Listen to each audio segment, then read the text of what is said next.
안녕하세요.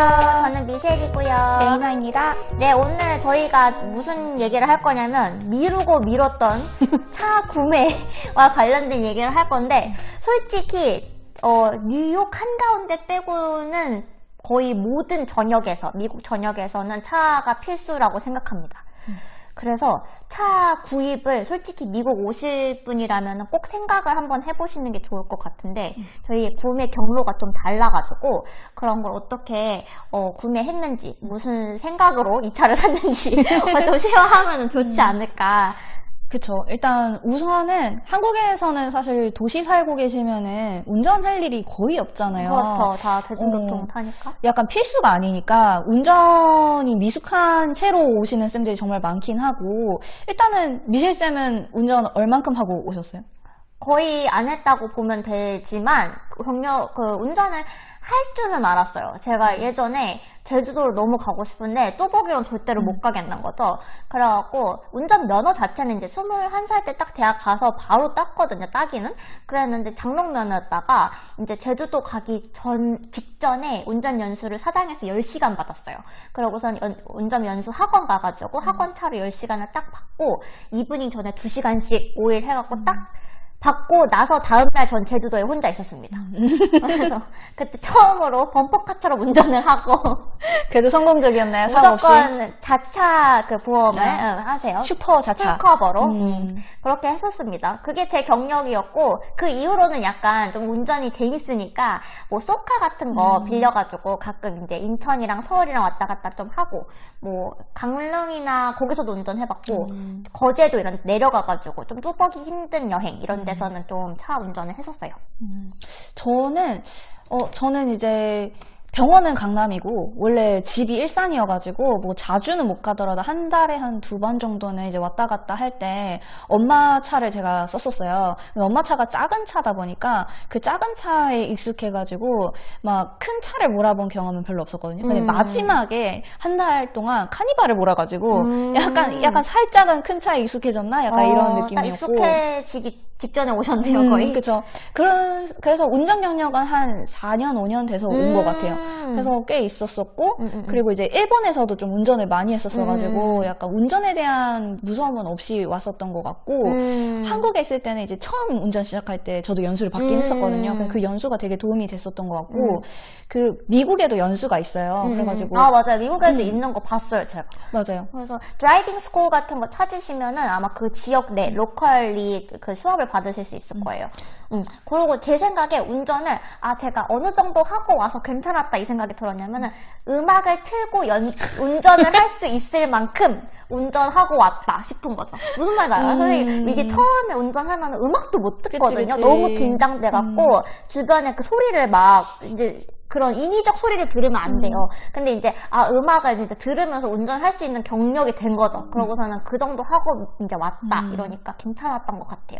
맞아요. 약간 계속 이렇게만 운전할 순 없잖아요. 아니고 그러고 다행인 것은 한편으로는 또 이게 시골은 아니지만 어쨌든 그래도 좀 약간 차 교통량이 많지 않은 곳에서 시작을 했기 때문에 미국에 와가지고 좀 미국 교통 시스템에 좀 익숙해지고 그러기 좀 유리하지 않았나 싶습니다. 도심 한가운데보다는. 맞아요. 그래서 한국에서 연수해오시면 이제 한국말로 배우니까 더 좋고 그래도 시간이 없어서 미국에 오셨을 경우에도 어쨌든 연수 받을 수 있고 제가 알기로는 한국이랑 똑같이 조수석에 페달 있는 그런 차가 와가지고 이제 운전 연수해주는 게 있거든요. 그래서 그런 차로 하세요.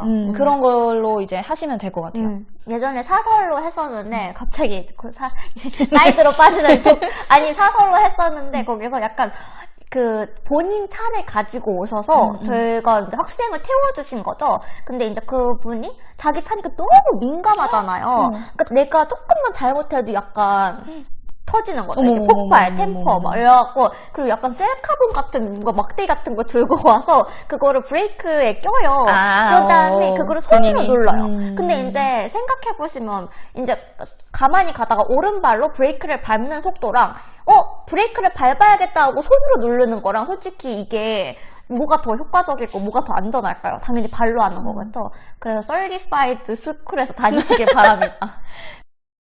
이제 차를 이제 저희가 사야 되는데 미국 와서 일단 어떻게 사셨어요? 일단 저는 현금빵으로 샀고요. 왜냐면 처음에 와서 크레딧이 쌓이기까지 6개월 정도의 시간이 걸리는데 그 크레딧이 없을 경우에는 사지 못하냐 그건 아니고 현금빵으로 사거나 뭐 리스를 하면서 구매를 하셔도 되고요. 아니면은 17% 이자율로 사시면 됩니다. 지금 더 높을 수도 있겠다. 아, 지금 더 높을 수도 있어요. 저한테 처음에 너 크레딧 없니? 이러면서 막 이것저것 조회를 하더니 딜러십에서 17%의 어마어마한 이자율을 저한테 보여줬었어요. 근데 저는 단호하게 아니다. 나는 현금빵으로 사겠다 했었죠. 근데 솔직히 현금을 이제 일하면서 이제 눈물겹게 모으잖아요. 돈을. 그리고 한국에서 모은 거를 미국에 와서 쓰는 건데 그래도 차에 구매에 쓴다라고 했을 때는 그래도 의미 있는 소비라고 생각했습니다. 맞아요. 그러면 선생님도 퇴직금이 이제 차가 됐겠네요. 그렇죠. 거의 그런 셈이죠. 그쵸. 선생님은 어떻게 사셨어요? 저도 이제 똑같은 상황이고, 저도 이제 현금빵이었었고, 다른 그냥 옵션은 생각 안 했던 것 같아요. 일단, 당장 이제 내가 돈을 내자마자 당장. 차를 받아오고 싶었기 때문에, 저도 이제 그냥 그 자리에서 현금 결제. 근데 이제, 여기는 미국은 이것도 약간 사담까지는 아니지만, 어쨌든 미국은 현금 이렇게 갖다 주는 게 아니라, 이제 수표로. 맞아요. 갖다 줘요. 캐셔스 체크라고 막 뱅크에서 이제 약간 사인해주는 그런 체크도 있고 아니면 퍼스널 체크도 있고 약간 그런 식으로 책을 좀 쓰더라고요. 그래서 그런 건 좀 새로운 것 같아요. 맞아요. 그러면 이제 차를 뭐 한국에서 이런 거 사야 되겠다 뭐 이렇게 생각해 온 게 있어요? 맞아요. 저는 이제 그것부터 좀 생각을 했었는데, 이제 조지아주에 5년 동안 유학했던 제 친구가 있었는데, 저한테 이제 조언을 해줬죠. 두 가지. 너는 운전을 해가지고 다닐 생각을 해야 되니까 차를 뭐 살지 지금부터 고민하고, 그리고 요리를 해먹고 살아야 되니까 요리 스킬을 장착할 것. 이렇게 딱 운전 스킬과 요리 스킬에 대해서 조언을 해준 친구가 있었는데, 그래서 운전에 대해서, 근데 솔직히 차는 제가 문외한이니까 뭘 타야 될지 모르겠는 거예요. 근데 이제 막 소카 같은 걸로 막 빌려서 타다 보니까 티볼리가 생각보다 크기도 괜찮고 적당히 예쁘고 USB처럼 SUV인가? 이렇게 딱 티볼리가 적당한 그런 SUV라고 생각을 해서 저는 딱 그럼 티볼리 크기의 차를 구매해야겠다 이 생각이 되게 컸어요. 그래서 이제 시중에 이제 미국에 나와 있는 차들 중에 괜찮은 차들, 소형 SUV 위주로 이제 차 길이, 차 고, 뭐 이런 걸 다 표를 막 그려가지고 이 차가 제일 가깝다 해서 골랐던 게 있는데 그게 HRV 혼다에서 나온 거였습니다. 저는 중요하다 생각했던 거는 약간 그냥 시야 확보? 그래서 약간 SUV 쪽으로 생각을 했었었고, 사실 제일 사고 싶었던 거는 토요타 프리우스였어요. 근데 이제 뭔가 큰 차가 좀 더 안전하다 약간 이런 생각이 들고, 보면 볼수록 이제 결국에는 큰 차가 되더라고요. 그리고 저도 한국에서도 이제 그거를 카맥스를 먼저 봤었어요. 왜냐면 코로나기도 하고 그런 매장에 갔을 때 제가 너무 사기당할 것 같은 그런 생각이 있어가지고 갈 생각은 아예 안 하고 그냥 카맥스를 알아봐야겠다 해서 카맥스를 좀 계속 뒤져봤었던 것 같아요. 근데 뒤져볼수록 눈이 높아지는 건 어쩔 수 없어요. 아니 그래서 솔직히 한 대충 이 정도 크기의 차를 사야지까지만 생각하고 들어왔고요. 그 다음에는 이제 본격적으로 차를 이제 거의 밤새우고 막 뭐 사야 될지 고민을 막 하면서, 그리고 제가 한 거는 뭐였냐면 이제 유튜브로 막 미국에서 차 어떻게 사야 할까 이런 유튜브들을 좀 많이 보면서 이제 저는 이제 딜러십에서 사야겠다라는 생각이 제일 컸어요. 왜냐면 일단 저는 이제 차를 잘 모르기 때문에 중고차를 만약에 사면은 그냥 카맥스나 이런 데서 중고차를 샀을 경우에 혹시 제가 이제 모르는 차에 대한 정보가 있을 수도 있고 뭐 사고 이력이 제가 몰랐던 게 있을 수도 있고 뭐 잔고장이 더 많이 생길 수도 있고 그런 불안감이 있었어가지고 그냥 마음 편하게 새 차 사자 이 생각을 했고요. 그렇기 때문에 딜러십에서 사자라는 결론이 다다랐고 그래서 어떻게 했냐면 딜러십들 이제 주변에 갈 만한 딜러십들한테 이제 이메일을 다 보냈죠. 그래가지고 나는 이 차를 사고 싶고 몇 년도 새 차로 사고 싶고 현금으로 사고 싶은데 최종 가격이 얼마니? 그래서 막 중간에 뭐 텍스랑 뭐 딜러십 피랑 온갖 거 막 다 떼거든요. 그런 것까지 다 포함한 최종 가격을 out the door price라고 합니다. 그래서 그 out the door price가 뭐니? 해가지고 그 딜러십들한테 다 보내서 그 딜러십들의 가격을 비교를 하고 저쪽에서 이 정도 해준다는데 너는 해줄 수 있니? 그것도 한번 물어보긴 했는데 어쨌든 그 중에 가장 싼 데로 갔어요. 소리도 안 나네. 쫓아갔어요. 되게 많은 노력을 나름대로 했습니다. 그 딱 딜러십에 제 정보를 입력하잖아요. 그러면은 그 다음날 아침부터 득달같이 전화가 와요. 맞아요. 진짜 전화에 늪에서 헤어나올 수 없어요. 맞아요. 저는 결국에는 카믹스의 카바나라고도 또 있잖아요. 그래서 카바나까지 보고 계속 보다가, 결국에는 이제 차는 이렇게 몇 가지 이렇게 사고 싶은 것들을 정해놓고, 그러다가 이제 어쩌다 보니까 CPO라는 차를 이제 그런 걸 알게 됐어요. 저는 아예 몰랐어요. 그래서 CPO가 Certified Pre-Owned예요.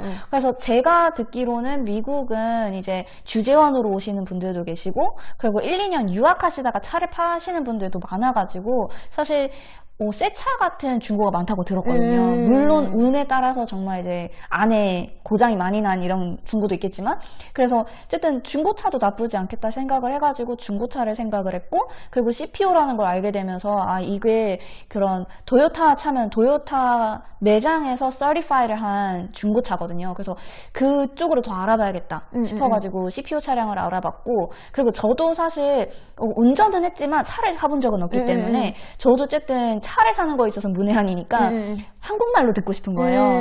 그래가지고 약간 사기당하고 싶지도 않고, 그래서 한국인 딜러가 있는 애틀란타 도요타 매장에 가가지고 한국인분 지정해가지고 이제 차를 구매를 했어요. 지금 생각하면 잘한 것 같아요. 이 부분 굉장히 잘한 것 같아요. 저는 제가 산 방식 중에 딜러십에 가는데 진짜 호호 할아버지가 와서 말도 안 통하고 너무너무 힘들었거든요. 그래서 좀 약간 그러니까 제가 영어도 영어지만 그냥 되게 일을 그렇게 잘하는 사람이 아닌 딜러를 만난 거예요, 제가. 하고 좀 되게 힘들었다, 좀. 그래도 아무리 봐도 한국 분들이 굉장히 빠릿빠릿하시기 때문에 이렇게 한국 분한테 찾아가서 선생님 뱅크 어카운트도 그렇게 열었잖아요. 그러니까 그런 식으로 좀, 그런 쪽으로 알아보고 찾아가시면은 좀 속이 좀 시원하게 해결할 수 있을 것 같고요. 확실히 빨라요, 속도가 뭐든지. 속도는 빠르다, 그런다는 거. 그리고 선생님 차 살 때 고려해야 될 사항들이 더 있었어요? 옵션? 옵션? 그냥 이거는 무조건 있어야 된다 이랬던 거는, 저는 이제 장기는 다 빼고 스마트 키랑, 그리고 썬루프라고 하죠. 문루프라고도 하고 썬루프, 이 두 개가 필수였어요. 도대체 근데 썬루프는 아직도 이해가 안 가. 왜 그게 꼭 필수예요? 저는 좀 이게 좀 부끄러운 얘기인데, 저는 천조국이 돈이 많아서 천조국이 아니라 하늘이 이뻐서 천조국인 줄 알았어요. 사실 하늘은 예쁩니다.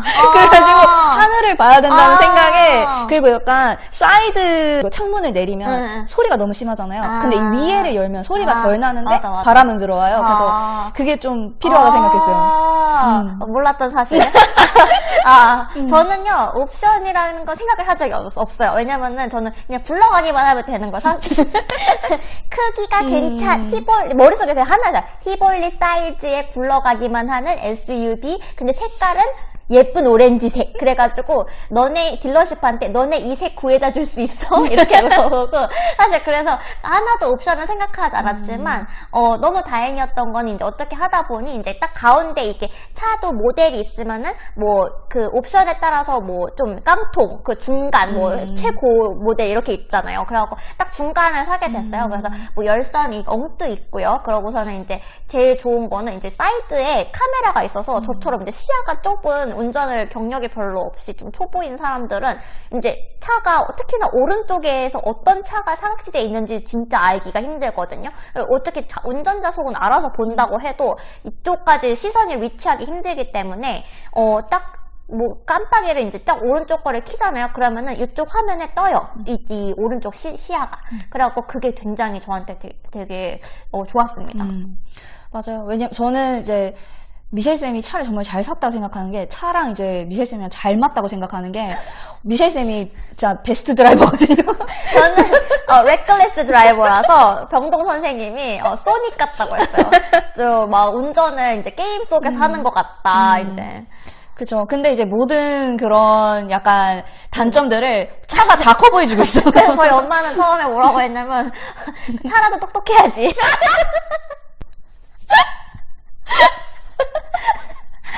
그래갖고 운전자가 이제 좀 모질한 경우에는 차가 좀 커버를 해준다.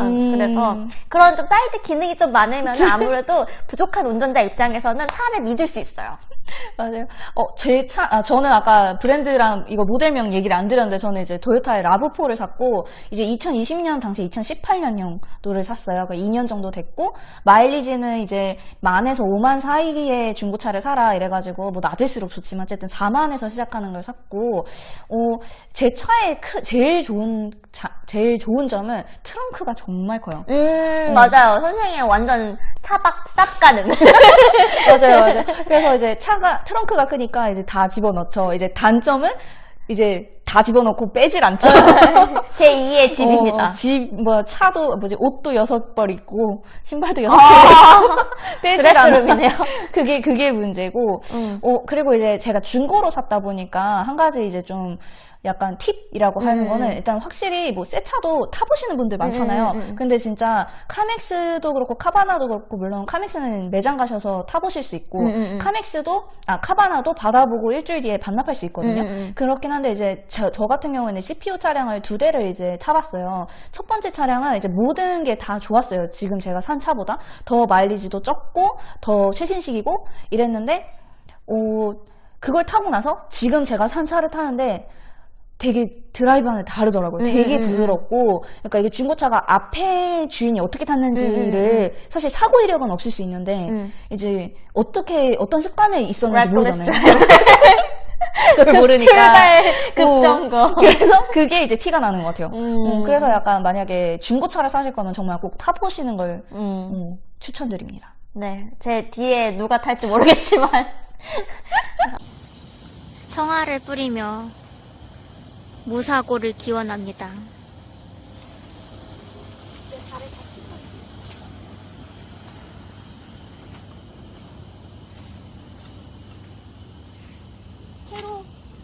케로베로스. 아무튼, 그러고 선생님 뭐 차 이름도 지으셨어요, 예전에? 맞아요. 저는 그 카드캡터 체를 되게 좋아해가지고, 네. 캐로베르스를 줄여서 이제 캐로라고 그 부르고 있고. 수호신 그런 건가요? 캐로가? 맞아요. 원래는? 그 카드의 수호신이죠. 그리고 아까 그 퇴직금 얘기했을 때도 그 퇴직금 털어서 차 사신 분 차 이름을 직금이라 지었거든요. 성은 태씨겠죠? 제 차 이름은 오렌지 순이라서 오순입니다. 그리고 이제 제 차의 장점이라고 했을 때는 어쨌든 SUV는 SUV라는 거, 사실 막 미니 쿠퍼 옆에 있을 때 크기가 그렇게 차이가 많이 안 나더라고요. 생각보다 미니 쿠퍼들도 이제 큰 차량이 좀 있어가지고 모델마다 다르겠지만, 그래서 약간 좀 자존심 상했어요. SUV인데 왜 미니 쿠퍼랑 사이즈가 같지? 근데 어쨌든 이게 그래도 SUV니까 뒷자리를 접으면 짐이 많이 들어갈 수 있고, 자전거도 실을 수 있고, 그리고 워낙에 이제 이사를 또 많이 다녔기 때문에 뭐 의사짐 같은 거 넣을 때 좀 편리하고요. 그러고서는 선생님 혹시 차의 단점은 얘기했지. 그것도 있고, 이제 제가 이제 두 개를 이제 타봤다 했잖아요. 그래서 첫 번째 차는 이제 트렁크를 확인을 했어요. 트렁크 자동으로 열리고. 근데 두 번째 차도 당연히 자동이라 생각한 거죠. 근데 자동이 아니에요. 근데 이게 SUV다 보니까 되게 높게 올라가서 맞아. 이렇게 내려야 돼. 그래서 막 짐을 다 꺼내는데 손에 한가득 있는데 차문을 못 닫아요. 그럼 또 내렸다가 막 닫았다가 이러기 때문에 저도 아쉬운 점이 차가 트렁크가 자동이 아니라는 게 좀 아쉽고, 큰 단점 중에 하나는 이제 미국 와서 느끼는 건데, 이렇게 차 운전을 막 하고 가면은 제 차도 솔직히 충분히 크거든요. 제가 운전하기에는.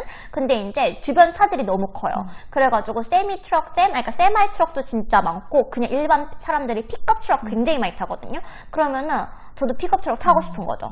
큰 차. 나도 몸빵 했을 때 지지 않는 그런 차 타고 싶습니다. 맞아요. 근데 정말 도심에 사시는 거면 비추긴 한데. 맞아. 어디든지 가고선 주차할 수 있는. 맞아요.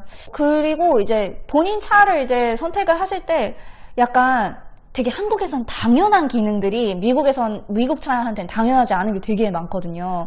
일단 첫 번째로 선생님은 스마트키는 당연하다고 생각했잖아요. 저는 아까 뭐예요? 다 당연하다 생각해요. 열선도 당연하고, 요즘 차 중에 열선 안 나오는 게 어디 있어? 약간 이런 거에서 스마트키도 마찬가지고.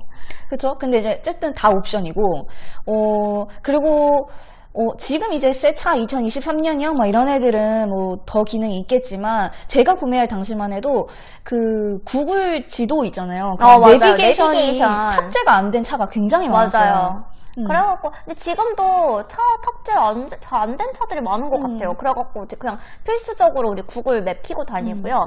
그리고 사이드 미러가 안 접히는 차가 거의 대부분이 있습니다. 그쵸. 안 접고 다니죠. 거의. 그거 안 접고 다니. 어차피 다 땅이 넓고 하니까 주차할 때도 뭐 문콕할 일이 거의 없어요. 그래서 뭐 일단 그거는 이제 저희 쪽 얘기고요. 이제 지역마다 다르겠죠? 그 주마다 이제 법이 다를 수 있는데 이게 한국은 썬팅이 뭐 엄청나게 까맣게 하지 않는 이상 불법이 아니잖아요. 근데 앞에도 하고 그죠? 근데 여기는 불법이래요. 근데 그게 퍼센테이지가 있나 봐요. 그래가지고 그 퍼센테이지를 넘어가지 않는 선에서는 이제 썬팅을 할 수 있는데 기본적으로 차를 사시면은 그냥 앞뒤 다 보이고 앞에 운전자 다 보이고 다 보일 정도로 되게 썬팅이 잘 안 되어 있거든요. 보통 앞에는 하지 말라 그러고요, 법상으로. 그리고 옆에는 그렇게 몇 %가 있는데 제가 원래 안 하다가 작년에 했는데 진짜 돈 잘 썼다고 생각했어요. 이거는 진짜 한 양쪽 이제 운전자석 창문이랑 보수석 창문 했는데 진짜 200불 정도 되는데 아깝지 않았거든요. 왜냐면은 해가 굉장히 센데 자외선이 너무 센데 이제 이거 하나 하면은 선글라스 낀 것 같은 거예요. 그러니까 뭔가 되게 뜨겁다가도 그걸 딱 창문을 올리면은 괜찮아져요. 그러고서는 이제 햇볕이 강하고 이렇게 더운 좀 지역에 살고 계시면 틴팅은 진짜 강추입니다. 그리고 한 가지 더. 블랙박스 단 차량들 대부분 한국 분들이에요. 그래요? 저도 다 알기 시작했어요. 근데 웃긴 거는 주차 중에는 녹화가 안 되잖아요. 맞아요. 이게 한국은 뭐 배터리 이용해서든 어쨌든 계속 촬영이 되잖아요. 근데 여기는 어쨌든 주차하고 있을 때 촬영을 하고 있으면 앞에 어쨌든 사유지를 내가 촬영을 하는 거기 때문에 불법이래요. 그리고 주마다 뭐 내 시야에 어디를 가리면 또 불법이고 이런 게 많아가지고 그래서 블랙박스 단 차량이 정말 없고 그리고 이걸 대시캠이라고 하더라고요. 맞아, 대시캠. 그래서 대시캠을 이제 저는 달았는데 이제 보통 이렇게 안쪽으로 선 넣어가지고 이쁘게 맞아요. 하잖아요. 저는 그냥 잭에 꽂아가지고 언제든 빼고 이제 다시 꽂을 수 있게 저는 그런 식으로 하고 있어요. 그거 항상 빼세요, 가끔? 이 카메라는 항상 빼고 really? 카메라는 항상 빼고 그리고 이번에 좋았던 게 이제 여행을 갔다 왔는데 여행 가서 렌트를 해야 되잖아요. 그 잭 그대로 빼가지고 렌트차에 꽂았었어요. 오케이, 굿 아이디어. 오케이. 그래서 어쨌든 결론은 한국에서 정말 당연한 기능들이 당연하지 않다는 거. 그래서 네, 본인 상황에 맞게 잘 구매하시길 바랍니다. 저희가 답은 아니지만 나름대로 만족했습니다. 그래가지고 왜냐면 뭐 새 차기 때문에 저 같은 경우에는 새 차기 때문에 그냥 믿고 산 거죠. 잔고장 없겠지. 그리고 돈 벌어서 눈물 겨웠지만 쓸만한 소비였다. 맞아요. 그리고 요즘 이제 선생님 오시는 분들 보면은 대부분 매장 가서 사시고, 근데 다 이제 현금으로 다 한 번에 지불을 하시고, 맞아요. 그리고 리스 하시는 분도 봤어요. 맞아, 리스 하시는 분도 봤어요. 아무튼 그런 옵션들이 있으니까요. 네, 혹시 더 궁금한 점 있으면 댓글 남겨주시고요. 오늘 하루도 스테이블하고 무사한 하루 되세요.